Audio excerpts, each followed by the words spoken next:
Hello everybody, welcome to Magnet Brains. मैं हूं अनीशा, आपकी अपनी इंग्लिश एजुकेटर। और आज मैं स्टार्ट करने वाली हूं क्लास 10th की जो आपकी इंग्लिश बुक है, दैट इज़ फर्स्ट फ्लाइट, उसका एक new chapter that is Mijbil the Otter. और इस चैप्टर के आज हम स्टार्ट करेंगे, कवर करेंगे मोस्ट इंपॉर्टेंट क्वेश्चंस, बोले तो MIQs। तो इस पोएम से रिलेटेड जो भी इंपॉर्टेंट क्वेश्चंस हैं, चाहे वो एक्सट्रैक्ट बेस हो, शॉर्ट आंसर टाइप हो या लॉन्ग आंसर टाइप हो, सब कुछ आज हम इस वीडियो में देखने वाले हैं। लेकिन उससे पहले एक छोटा सा पीस ऑफ इन्फॉर्मेशन कि मैग्नेट ब्रेन्स वो प्लेटफॉर्म है जो किंडरगार्टन से लेकर क्लास 12 तक सभी सब्जेक्ट्स के सारे ही वीडियोस फ्री ऑफ कॉस्ट आपके घर तक पहुंचा रहे हैं। जी हाँ, आपने बिल्कुल सही सुना कि मैग्नेट ब्रेन्स बिल्कुल फ्री ऑफ कॉस्ट यानी मुफ्त मुफ्त मुफ्त क्वालिटी एजुकेशन आपके घर तक पहुंचा रहा है। एंड आपको कुछ नहीं करना है, सिर्फ आना है and you have to learn from our videos, that's it. And इसी के साथ let's begin with our MIQs of this chapter. ये हमारा फर्स्ट एक्सट्रैक्ट बेस्ड क्वेश्चन है। हम एक्सट्रैक्ट को पढ़ना है, स्टडी करना है अच्छे से, and there will be few questions based on this extract end में, और फिर उन क्वेश्चंस के हमें आंसर करने हैं। Okay, let's read the extract. 2 days later, Mijbil escaped from my bedroom as I entered it, and I turned to see his tail disappearing round the bend of the corridor that led to the bathroom. By the time I got there, he was up on the end of the bathtub and fumbling at the chromium taps with his paws. I watched, amazed. In less than a minute, he had turned the tap far enough to produce a trickle of water, and after a moment or two, achieved the full flow. तो यहाँ पर बात हो रही है, बात जो ये सारी जो लाइन्स है कौन कर रहा है? गैविन मैक्सवेल, जो कि राइटर हैं इस चैप्टर के। वो कहते हैं कि 2 दिन लेटर यानी 2 दिन बाद वो एक ऑटर नाम का एक क्या लेकर आए थे, एक पेट लेकर आए थे अपने घर पे। पहले तो शुरू के 2 दिन वो जो पेट था बिल्कुल भी फ्रेंडली नहीं था, बहुत अलग अलग दूर दूर रह रहा था नरेटर से। क्योंकि अभी वो नया नया है, जानता नहीं है उनको, इसलिए। लेकिन फिर बताते हैं जो हमारे राइटर हैं, वो कहते हैं 2 days लेटर, ऑटर को घर लाने के 2 दिन बाद जो मिजबिल था, अब उन्होंने ऑटर का क्या नाम दिया था? मिजबिल। तो ये मिजबिल ऑटर का नाम है, जिसको शॉर्ट में वो मिज भी कहते थे। ओके, जैसे हमारे घर कोई पेट आता है तो हम टॉमी वॉमी कुछ भी नाम रख लेते हैं, उन्होंने अपने ऑटर का नाम क्या रखा? मिजबिल। ऑटर एक तरीके का बेसिकली एक एनिमल होता है जो मोल जैसा दिखता है, जो थोड़ा बड़े मोल जैसा दिखता है, जिसको पानी के पास रहना बहुत पसंद है। ओके, तो 2 दिन बाद जो मिजबिल था वो बता रहे हैं कि वो मेरे बेडरूम से एस्केप कर गया, यानी मेरे रूम से भागा। और जैसे ही मैंने एंटर किया, मैंने देखा कि बस उसकी टेल कॉरिडोर की तरफ जा रही है, यानी कमरे से निकलने के बाद जो कॉरिडोर, जो बड़ा सा पैसेज होता है, वहाँ जा रही है। क्यों? क्योंकि वहाँ पे जो पैसेज है वो कहाँ जा रहा था? बाथरूम की तरफ। तो मिजबिल कहाँ भाग रहा था? बाथरूम की तरफ, क्योंकि समहाउ उसको ये बात पता चल गई थी कि बाथरूम में टैप है, यानी नल है जिसमें से पानी निकलने वाला है।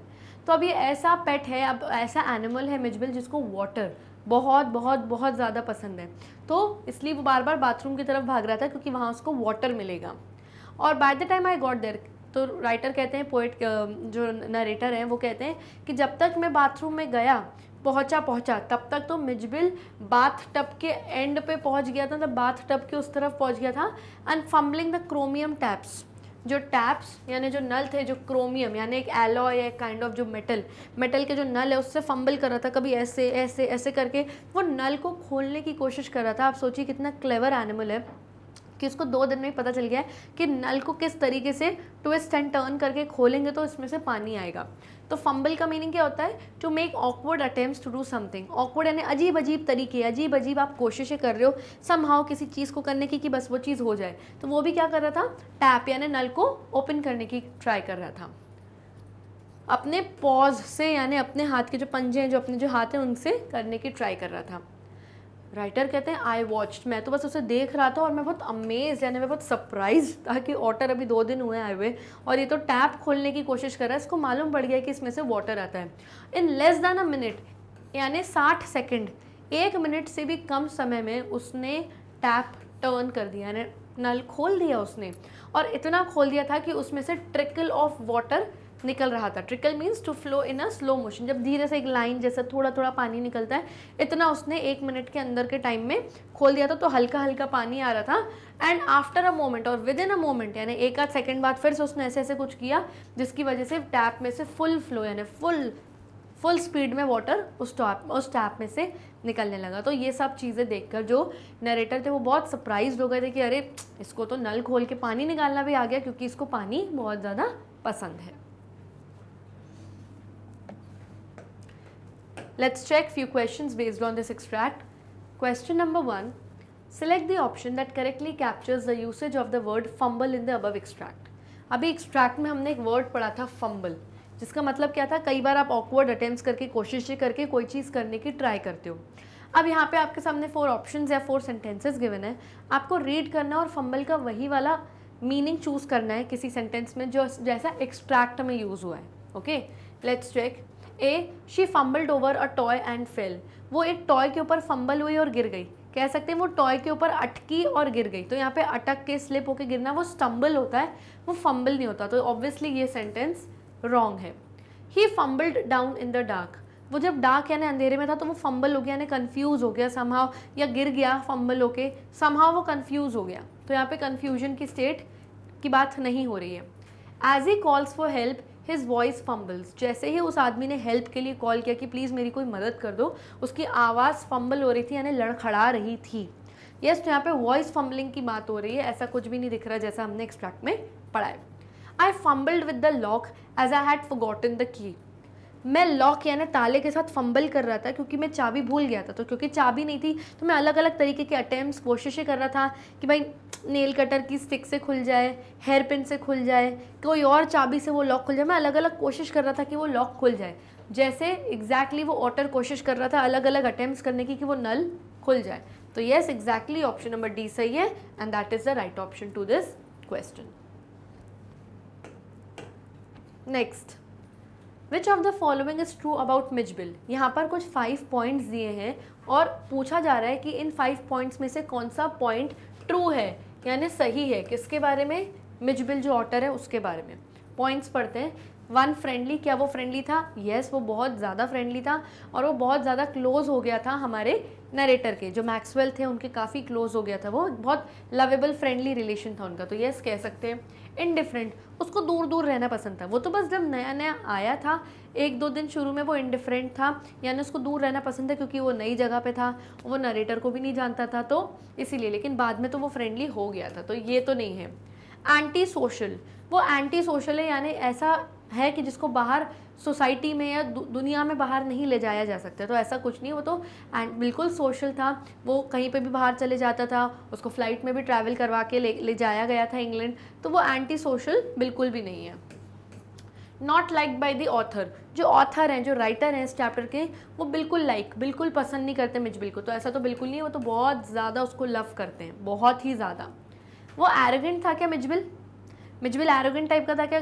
चिड़चिड़ाने वाला टाइप का पेट था क्या? बिल्कुल भी नहीं, वो तो बहुत ही ज़्यादा फ्रेंडली था. तो ऑप्शंस देख लेते हैं. Only 1 and 3, 2, 4 and 5, 1, 3 and 5.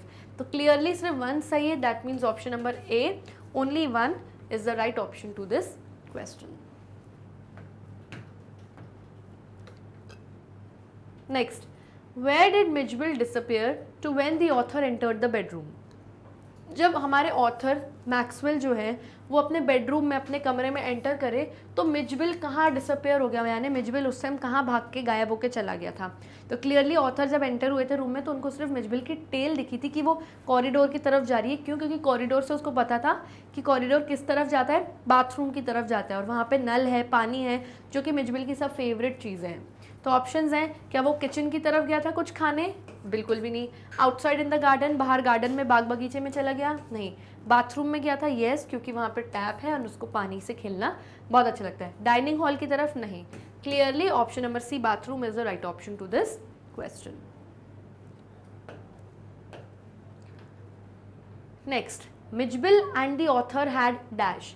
Mijbil और जो ऑथर थे गैविन मैक्सवेल, उनका आपस में क्या था? एक बहुत ही क्लोज रिलेशनशिप था उनका, एक लविंग रिलेशनशिप. जो उनका रिलेशनशिप था गैविन एंड ऑथर का, बहुत ही लविंग एंड बहुत ही क्लोज रिलेशनशिप था उनका. Okay, next, complete the analogy bye selecting the suitable word from the text. अब एनालॉजी, ये जो वर्ड है इसका मीनिंग क्या होता है? एनालॉजी में क्या होता है, 2 वर्ड्स को आप आपस में कंपेयर करते हो. या तो ये 2 वर्ड्स आपस में सिनोनिम्स होते हैं, यानी इनके सेम मीनिंग्स होते हैं, पर्यायवाची शब्द. या तो ये 2 वर्ड्स आपस में एंटोनिम्स होते हैं, यानी कि विलोम शब्द, ऑपोजिट, उल्टे मीनिंग वाले शब्द. या तो ये 2 वर्ड्स आपस में राइमिंग होते हैं. या तो इन 2 वर्ड्स में एक वर्ड दिया जाता है और इसकी क्वालिटी दी रहती है. इस तरीके से आप 2 वर्ड्स को कंपेयर करते हो. तो एनालॉजी में यहाँ पे pair of 2 pairs of words दिए, यानी एक पेयर ये रहा, एक पेयर ये रहा। फर्स्ट पेयर देखो, अननोन वर्ड दिया और स्ट्रेंज। अननोन यानी जिसको आप जानते नहीं हो, that person is not known to you, आप नहीं जानते। और स्ट्रेंज भी एक ऐसा इंसान जो स्ट्रेंज है, अजीब है, जिसको आप नहीं जानते। तो अननोन एंड स्ट्रेंज दोनों ही वर्ड्स आपस में क्या है, सिनोनिम्स है, यानी इनके क्या है आपस में, सेम मीनिंग्स है आपस में। तो अब जब आप ये वाला पेयर कंप्लीट करोगे तो यहाँ पर भी सिनोनिम ही आएगा, यानी दोनों शब्दों के आपस में सेम मीनिंग वाले वर्ड्स होने चाहिए। अब यहाँ वर्ड दिया है अस्टाउंड। अस्टाउंड का मतलब जब आप बहुत ज़्यादा सरप्राइज हो जाते हो, चौंक जाते हो कि अरे ऐसे कैसे हो गया, सरप्राइज जब आप हो जाते हो, यस। तो अब यहाँ पर जो वर्ड आएगा वो अस्टाउंड का सिनोनिम यानी कि पर्यायवाची शब्द ही आएगा। और ये वर्ड आपको कहाँ से फिल करना है, एक्सट्रैक्ट में से ढूंढना है। तो एक्सट्रैक्ट में क्या था वर्ड, अमेज्ड वर्ड था। क्यों, क्योंकि जो ऑथर थे वो अमेज हो गए थे, सरप्राइज्ड हो गए थे ऑथर को देख के कि मिजबिल कैसे बाथरूम में जाके टैप ओपन करके पानी उसने ऑन कर दिया, यस। तो amazed is the right word. तो ये दोनों भी आपस में क्या हुए, सिनोनिम्स। अगर ये दोनों सिनोनिम्स है तो इन दोनों को भी सिनोनिम होना ही पड़ेगा, ओके। नेक्स्ट, यहाँ पर हमारा फर्स्ट एक्सट्रैक्ट कंप्लीट होता है। And now let's begin with our second extract. The days passed peacefully at Basra, but I dreaded the prospect of transporting Midge to England and to Camus Fiona. The British airline to London would not fly animals, so I booked a flight to Paris on another airline and from there to London. तो अब यहाँ पर बात हो रही है author Gavin Maxwell की, कि अब वो कह रहे हैं कि भाई बहुत दिन हो गए बसरा में रहते हुए। बसरा क्या है, अ town in Iraq. Iraq country में एक छोटा सा शहर है। बसरा में ही वो किसको लेने आए थे, मिजबिल, ये जो ऑटर है उसको लेने के लिए आए थे। तो कह रहे हैं बहुत दिन हो गए, लेकिन अब वापस इंग्लैंड जाना पड़ेगा और इंग्लैंड से कैमिस फर्ना जाना पड़ेगा, जो कि स्कॉटलैंड में एक जगह है। तो बताया जा रहा है कि बहुत दिन पीसफुली यानी शांति से बसरा में यानी इराक में जो ये छोटा सा टाउन है वहाँ पे बीत गए। But I dreaded the prospect. Dreaded का मतलब क्या होता है, अफ्रेड एंड वरिड। जब आप बहुत डर जाते हो किसी बात को सोच के, या जब टेंशन होता है कि अरे पता नहीं क्या होगा, तो आए यानी जो ऑथर है वो कहते हैं मुझे सिर्फ एक ही बात का डर, एक ही बात की टेंशन लगी रहती थी कि मैं यहाँ बसरा से मिज को यानी मिजबिल ऑटर को इंग्लैंड कैसे ले जाऊँगा, और इंग्लैंड से फिर कैमिस फर्ना, क्योंकि फाइनली हमें कैमिस फर्ना तो जाना ही है। तो यहाँ बसरा से इंग्लैंड एंड देन इंग्लैंड से कैमिस फर्ना मुझे ले जाना है। क्यों, क्योंकि ऑब्वियसली मुझे जाना किससे पड़ेगा, फ़्लाइट से। और बताया जा रहा है कि जो ब्रिटिश एयरलाइंस थी लंदन जाने के लिए, वो एनिमल्स को फ्लाई करने के लिए अलाउ नहीं करती। यानी अगर आप लंदन जाना चाहते हो यहाँ बसरा से ब्रिटिश एयरलाइंस के थ्रू, तो आप एनिमल्स या पेट एनिमल्स को अपने साथ कैरी नहीं कर सकते, वो नहीं अलाउ करेंगे। तो फिर क्या किया ऑथर ने, उन्होंने एक फ़्लाइट बुक करी पेरिस के लिए। पेरिस हम सबको पता है कैपिटल है किसकी, फ्रांस की। तो उन्होंने बोला कि मैं यहाँ से फ्रांस चले जाता हूँ। उन्होंने क्या किया, अपनी पूरी जर्नी को 2 पार्ट्स में डिवाइड कर दिया। तो उन्होंने कहा मैंने पेरिस के लिए अपनी एक फ़्लाइट बुक कर दी दूसरी एयरलाइन के थ्रू, ब्रिटिश एयरलाइन नहीं, किसी दूसरी एयरलाइन के थ्रू, और फिर वहाँ से पेरिस पहुँच के मैं फिर लंदन पहुँचूँगा। तो इस तरीके से वहाँ पे, क्योंकि ये वाली जो एयरलाइन है दूसरी वाली, वो एनिमल्स को अलाउ करती थी। The airline insisted that Midge should be packed into a box not more than 18 inches square to be carried on the floor at my feet.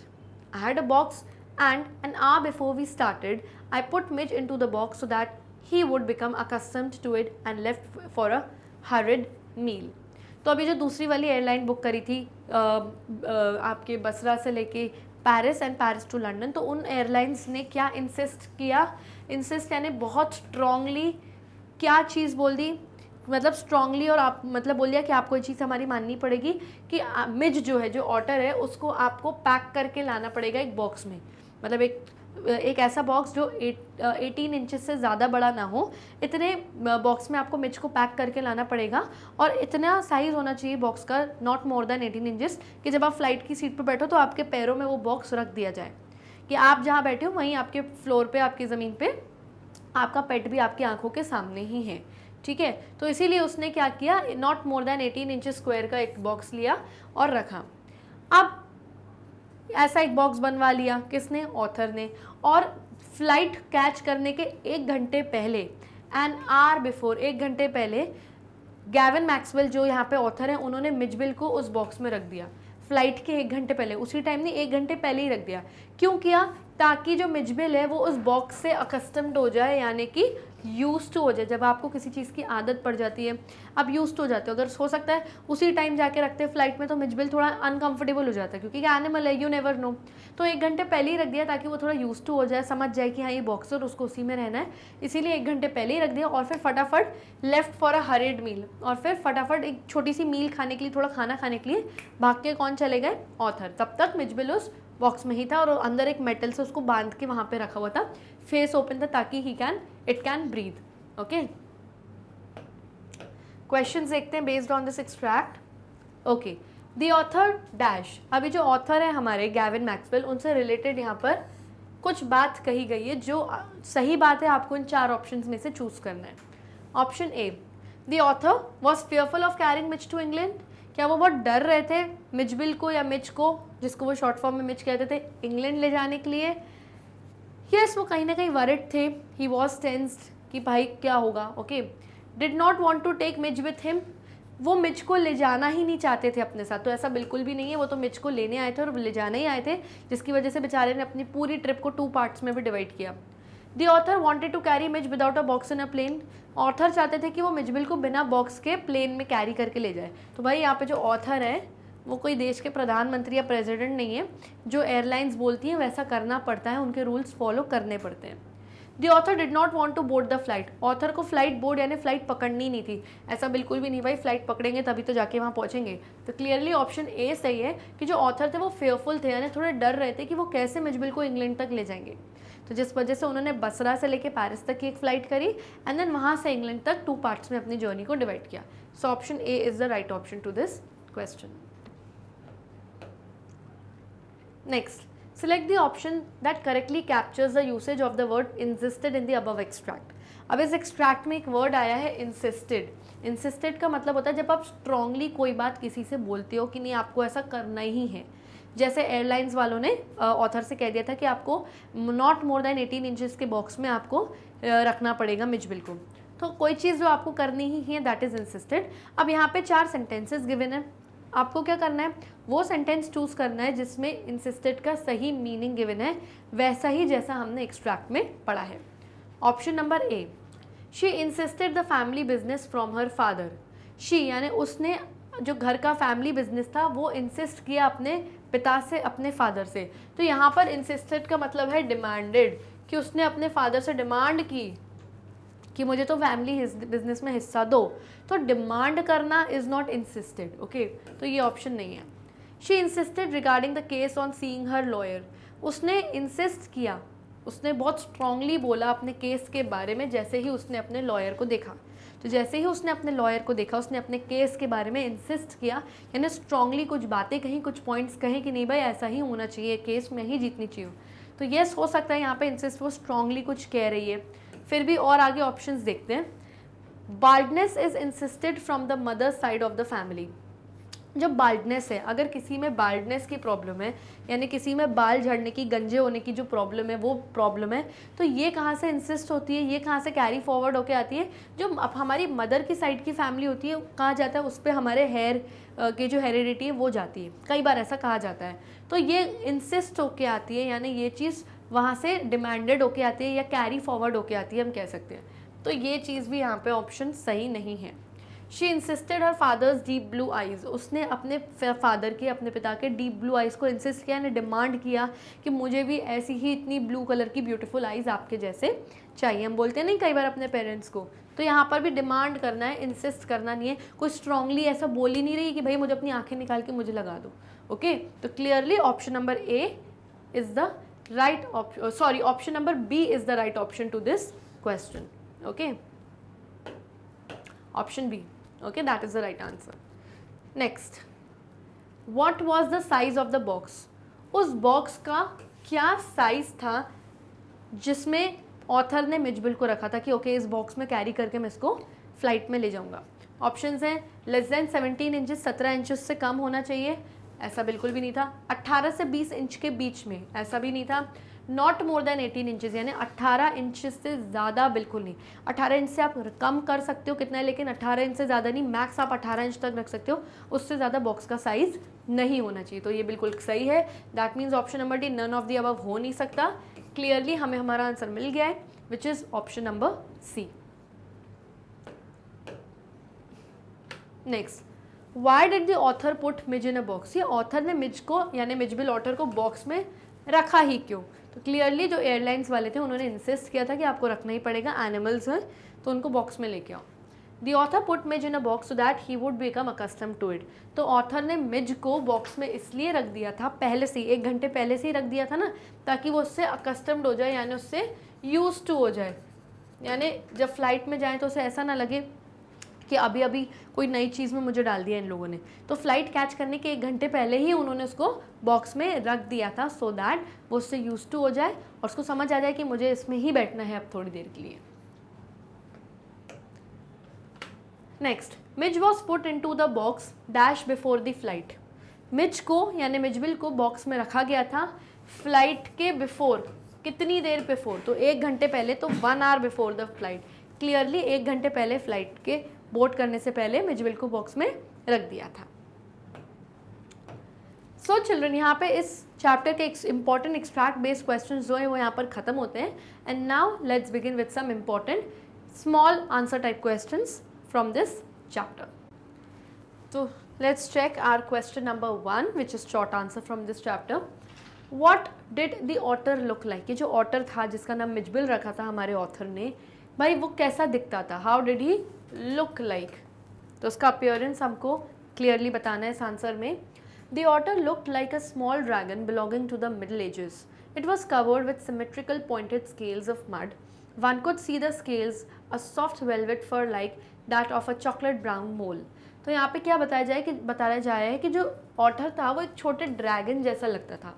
अब ड्रैगन क्या होता है, पुराने जो मिडिल एजेस होती थी, हमको पता है कि एक ओल्डन टाइम्स होते थे, बिल्कुल हिस्टोरिकल टाइम, फिर मिडिल एजेस और उसके बाद फिर थोड़ी मॉडर्न हिस्ट्री आ गई थी. तो जो मिडिल एजेस के टाइम का जो पीरियड था उस टाइम लोग सोचते थे कि कोई एक इमेजिनरी कोई क्रीचर है जो ड्रैगन है, जिसके कुछ विंग्स होते हैं, जिसके मुंह से फायर निकलती है. यस, ड्रैगन टाइप का होता है वो. तो ऑटर जो था वो थोड़ा छोटे से ड्रैगन जैसा लग रहा था और which belong to the Middle Ages. जैसा लग रहा था कि जो मिडिल एजेस में जैसा लोग इमेजिन करते थे कि ओके ड्रैगन ऐसा होता है, ऑटर एग्जैक्टली वैसा ही दिख रहा था. और जो उसकी पूरी बॉडी थी वो symmetrical pointed scales of mud से कवर्ड थी. यानी जो उसकी पूरी बॉडी थी वो मड यानी प्रॉपर मिट्टी के जो स्केल्स होते हैं, यहाँ पे हम सबको पता है कि यूजुअली जो फिश वगैरह होती है उनकी बॉडी पे भी स्केल्स दिखते हैं, वैसे ही ऑटर की बॉडी पे भी स्केल्स दिख रहे थे जो कि पूरी मिट्टी यानी पूरे मड से भरी हुई थी. Okay, one could C between the scales a soft velvet fur like. मतलब वो जो स्केल्स थे उसके बीच में छोटा सॉफ्ट फर जैसा वेलवेट जैसा पूरा दिख रहा था, क्योंकि मिट्टी पूरी चिपकी हुई थी जिसको साफ़ करने में हमारे गैविन मैक्सवेल जो हमारे ऑथर थे उनको 1 महीना लग गया था. और उसके बीच में से दिख रहा था कि यहाँ पर क्या है, बीच में सॉफ्ट फर जैसा वेलवेट जैसा पूरा उसकी बॉडी है, फर जो कि चॉकलेट ब्राउन मोल जैसा दिख रहा था. अब मोल क्या होता है, मोल एक तरीके का एक एनिमल, एक छोटा सा एनिमल है जो रैट जैसा दिखता है. बेसिकली होता नहीं है रैट, बट वो दिखता वैसा है और इसे हिंदी में हम छछूंदर भी कहते हैं. ओके, तो वो चॉकलेटिश ब्राउनिश कलर का वो फर जो था वो पूरा उसके स्केल्स के बीच में से दिख रहा था. तो इस तरीके से हमने पूरा यहाँ पे ऑटर का लुक डिस्क्राइब करना है. Okay, next question. What according to the writer is the real play of the otter? हमारे राइटर गैविन मैक्सवेल के मुताबिक ऑटर जो मिजबिल था उसका रियल प्ले क्या था, यानी असली में, एक्चुअली में, रियलिटी में उसको खेलना अच्छा क्या लगता था. पानी तो हम सबको पता है कि उसको बहुत अच्छा लगता था पानी से खेलना, लेकिन पानी से भी ज़्यादा रियलिटी में, एक्चुअली में उसको क्या खेलना पसंद था, रियल प्ले क्या था उसका. The real play of the otter, according to the writer, is lying on his back and juggling with small objects between his paws. Mijbil would roll 2 or more marbles up and down on his wide fat belly without dropping even one to the floor.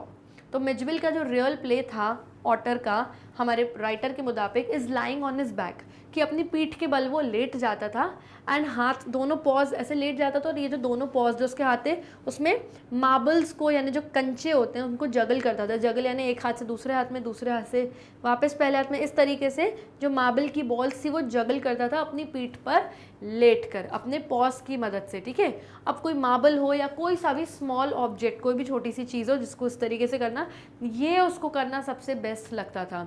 और Mijbil क्या करता था, 2 और मोर यानी 2-3 marbles एक साथ इस तरीके से हाथ में रखता था और उसको क्या करता था, जगल करता रहता था और अप एंड डाउन रखता था अपनी वाइड फैट बेली पे, यानी जो उसका पेट था, बेली यानी और स्टमक, तो उसका मोटा सा जो स्टमक था उस पर इस तरीके से रख के पूरा घुमाता था मार्बल्स को, कंचे को, without dropping even one two the floor, और बिना एक भी कंचे को ज़मीन पर गिराए, फ्लोर पर गिराए, वो क्या करता था, इस तरीके से जगल करता था।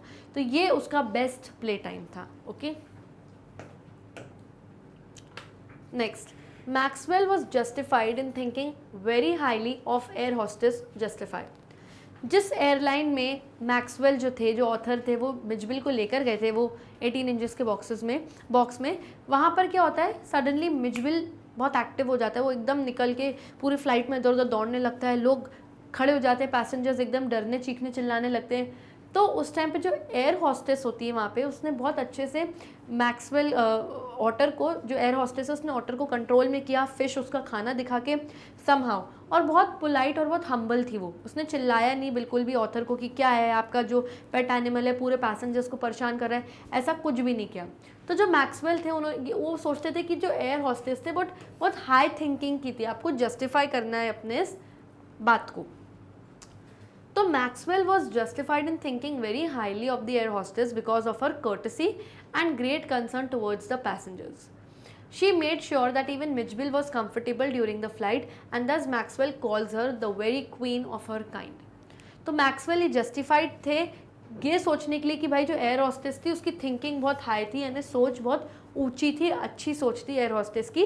क्यों? क्योंकि वो बहुत कर्टेसी दिखा रही थी, यानी वो बहुत पोलाइट थी और उसका बिहेवियर बहुत प्लेजेंट, बहुत अच्छा था मिजबिल की तरफ भी और मैक्सवेल की तरफ भी, और वो सबके लिए ग्रेट कंसर्न, यानी सबके लिए बहुत फिक्र कर रही थी, चाहे कोई भी पैसेंजर बैठे हों, चाहे खुद गैविन मैक्सवेल हो, मिजबिल हो या दूसरे पैसेंजर्स।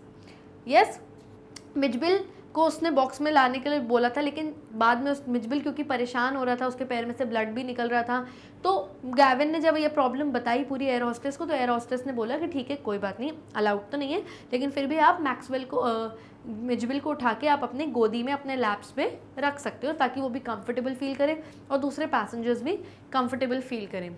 उसने मेड श्योर, यानी उसने इस बात की श्योरिटी रखी कि मिजबिल, एक छोटा सा जानवर, भी कंफर्टेबल होना चाहिए पूरी जर्नी में, पूरी फ्लाइट में, और इसीलिए मैक्सवेल उसको क्या कहते हैं, the very queen of her kind, यानी अपनी काइंडनेस उसने इतनी दिखाई कि वो काइंडनेस की मानो रानी है, क्वीन है। उसने बहुत सपोर्ट किया, बहुत उसने हेल्प भी करी उन लोगों की पूरी फ्लाइट में। सो चिल्ड्रन, यहाँ पे अब हमारे short answer type questions over होते हैं, and now let's begin with the important long answer type questions from this chapter. Question number 1, the narrator developed a special bond with Mitchell and both became good companions. In the light of the given statement, describe the relationship between the author Mitchell and Maxwell the narrator. जो narrator हैं यानी Gavin Maxwell हैं, उन्होंने एक बहुत ही special bond, एक बहुत ही special relation develop कर लिया था मिजबिल से, जो कि उनका ऑटर था, जो कि उनका पेट था, और दोनों ही बहुत अच्छे कंपेनियंस यानी बहुत अच्छे फ्रेंड्स बन गए थे। इस स्टेटमेंट को ध्यान में रखते हुए आपको दोनों का रिलेशनशिप बताना है कि कैसा था, हमारे जो नरेटर है मैक्सवेल उनका और किसके बीच में, जो ऑटर है मिजबिल, उनके बीच का रिलेशनशिप को आपको एक्सप्लेन करना है कि how was the relationship between the two of them. Okay. The story Mitchell the Otter describes an age-old relationship that exists between man and an animal. In the story, the narrator Maxwell gets an otter named Mitchell as a pet. Initially, Mitchell did not show any interest in the surrounding, but slowly he started playing in it. He developed a unique and lovely relation with the narrator. The narrator took very good care of his pet. He made sure to keep his pet entertained and bought him many toys including marbles, rubber balls, fruits, etc. तो जो story है जिसका नाम है Mijbil the otter, इसमें एक बहुत as old यानी एक बहुत पुराने रिलेशनशिप के बारे में बताया गया है जो कि इंसान और एनिमल के बीच में होता है। कहते हैं ना कि इंसान और जानवर के बीच में बहुत गहरा रिलेशनशिप है, क्योंकि कभी ना कभी हम भी एनिमल्स ही थे। यस, उसके बाद हम लोग धीरे धीरे एज अ ह्यूमन कन्वर्ट हुए। तो इसी रिलेशनशिप के बारे में इस चैप्टर में भी बताया गया है। स्टोरी में जो हमारे नरेटर हैं जिनका नाम है मैक्सवेल, वो एक ऑटर लेकर आते हैं अपने लिए जिसका नाम वो मिजबिल रखते हैं। और क्यों लेके आते हैं? उसको as a pet, as a पालतू जानवर रखने के लिए। शुरुआत में जब मिजबिल पहली बार उनके घर पर आया तो उसने कोई इंटरेस्ट, कोई ज़्यादा इच्छा, कोई एक्साइटमेंट शो नहीं किया अपने सराउंडिंग्स में, क्योंकि सब कुछ उनके उस मिजबिल एक एनिमल के लिए सब कुछ नया था। बट धीरे धीरे he started playing in it. धीरे धीरे उसको सराउंडिंग्स समझ में आने लगे, समझ में आने लगा कि ओके ये मैक्सवेल है, ये मेरा ख्याल रखता है, मुझे खाना खिलाता है। वो धीरे धीरे एंजॉय करने लगा अपने सराउंडिंग्स में।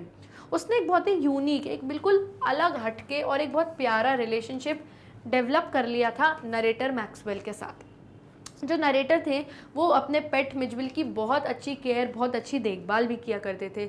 और ही मेड श्योर, वो ये चीज़ बिल्कुल मेक श्योर करते थे, कोशिश करते थे कि जो उनका पेट है मिजबिल वो हर टाइम इंटरटेन रहे, यानी हर टाइम बोर ना हो, कुछ ना कुछ उसके पास करने के लिए रहे। और इस वजह से वो उसके लिए क्या खरीद के लाए थे? बहुत सारे टॉयज़ खरीद के लाए थे, जैसे मार्बल्स यानी कि कंचे, रबर बॉल्स यानी रबर से बनी हुई बॉल्स, रबर से बने हुए जो फ्रूट्स होते हैं खेलने के लिए, एट्सेट्रा। यानी और भी बहुत सारे टॉयज़ लेके आए थे कि मिजबिल खेलता रहे, अपना एंटरटेनमेंट वो करता रहे, बोर ना हो। He even made sure to take Mijbil to play in water after realizing his pet's fascination with water.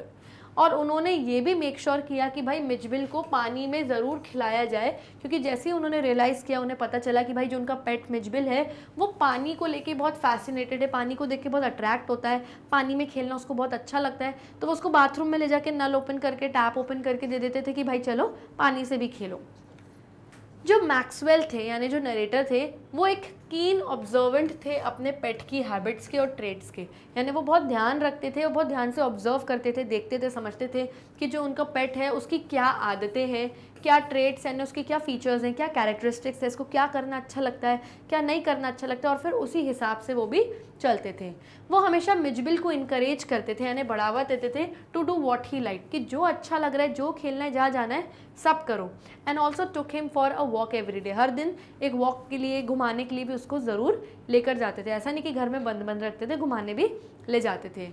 वो बस एक चीज़ के लिए बहुत वरिड थे, थोड़े टेंशन थे, when he had to pack his pet in a box, क्योंकि एयरलाइंस वालों ने जब बोल दिया था कि भाई आपको अपने पेट को बॉक्स में रख के लाना है, तो बहुत वरिड थे। And was even more worried when he saw the Mijbil covered in blood. तो वो सोच रहे थे कि इसको मैं बॉक्स में कैसे पैक करूँगा, कैसे मैं इसको बसरा से लेके इंग्लैंड ले जाऊँगा और फिर इंग्लैंड से कैमिस फोड़ना। तो ये सब चीज़ें सोच के वो अपने पेट के लिए बहुत वरिड थे, बहुत टेंशन में थे। और जब वो एयरपोर्ट पहुँचे तो उन्होंने सोचा 1 घंटे पहले ही मैं इसको रख देता हूँ बॉक्स में, ताकि इससे यूज टू हो जाए और फिर जल्दी से खाना खाने चले गए। तो क्या हुआ, मिजबिल जब अपने आप को निकालने की कोशिश करी होगी इस बॉक्स में से, वो तो उसके पैर में से ब्लड निकल रहा था। तो जब उन्होंने देखा कि भाई मिजबिल पूरा ब्लड से पूरा ढक चुका है, कवर हो गया, पूरे ब्लड उसके आसपास लगा, तो तब भी वो बेचारे बहुत ज़्यादा वरिड थे, बहुत टेंशन में आ गए थे।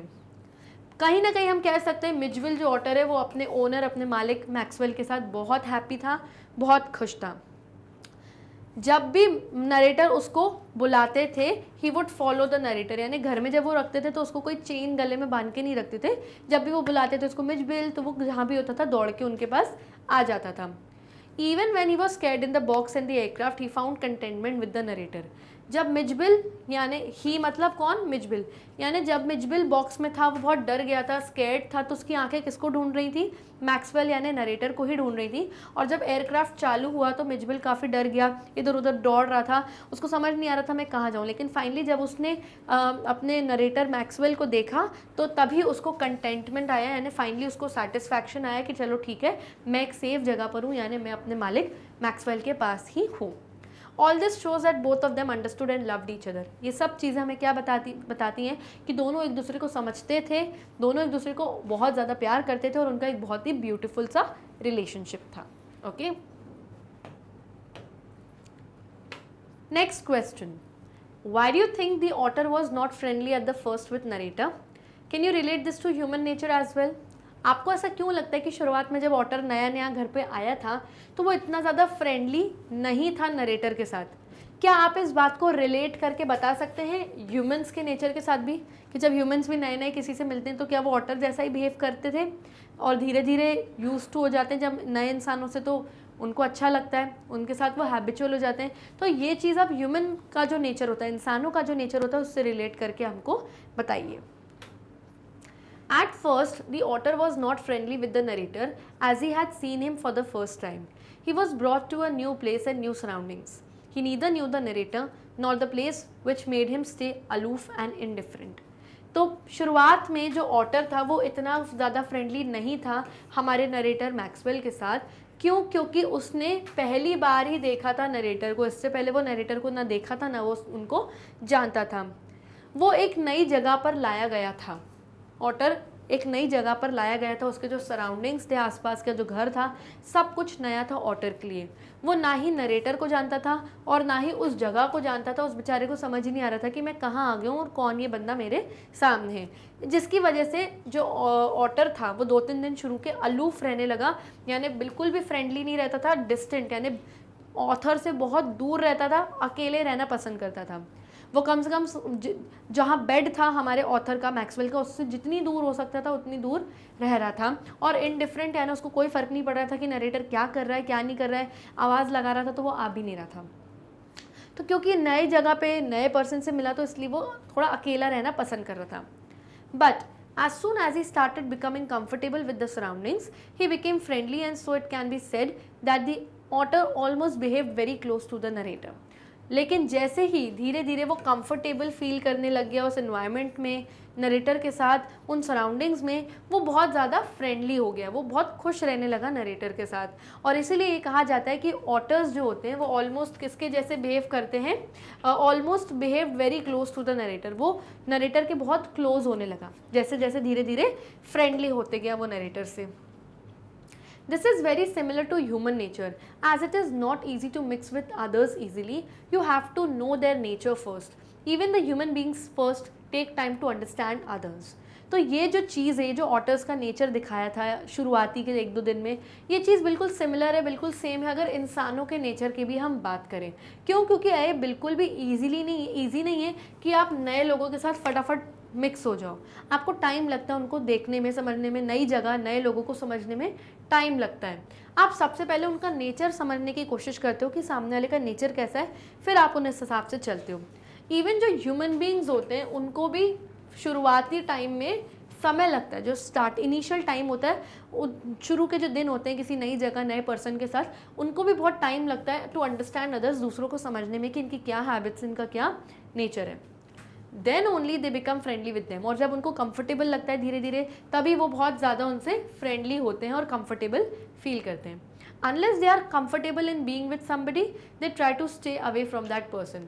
अगर ह्यूमन बींग्स कंफर्टेबल नहीं है किसी के साथ रहने में, तो वो कोशिश पूरी करेंगे कि हम उस पर्टिकुलर पर्सन, उस पर्टिकुलर इंसान से स्टे अवे रहें, यानी जितना हो सके दूर ही रहें। क्यों? क्योंकि वो फ्रेंडली नहीं है, उनको अच्छा शायद नहीं लग रहा, मज़ा नहीं आ रहा है शुरू के दिन में। धीरे धीरे आप लोगों को जानते हो। So children, with this we come to the end of this session. I hope आपको MIQs इस पूरे चैप्टर में से बहुत अच्छे से समझ में आ गए होंगे। आप चाहें तो हमारे वीडियोस यूट्यूब पर भी देख सकते हैं, जो वहाँ ना मिले तो हमारी वेबसाइट पर जाइए विच इज़ magnetbrains.com। वहाँ पर आपको हमारे सभी टॉप कोर्सेज, ई-नोट्स, ई-बुक्स ईजिली मिल जाएंगे, जिनके लिंक्स आपको डिस्क्रिप्शन बॉक्स में भी मिल जाएंगे। सो तब तक के लिए bye bye, take care and good day.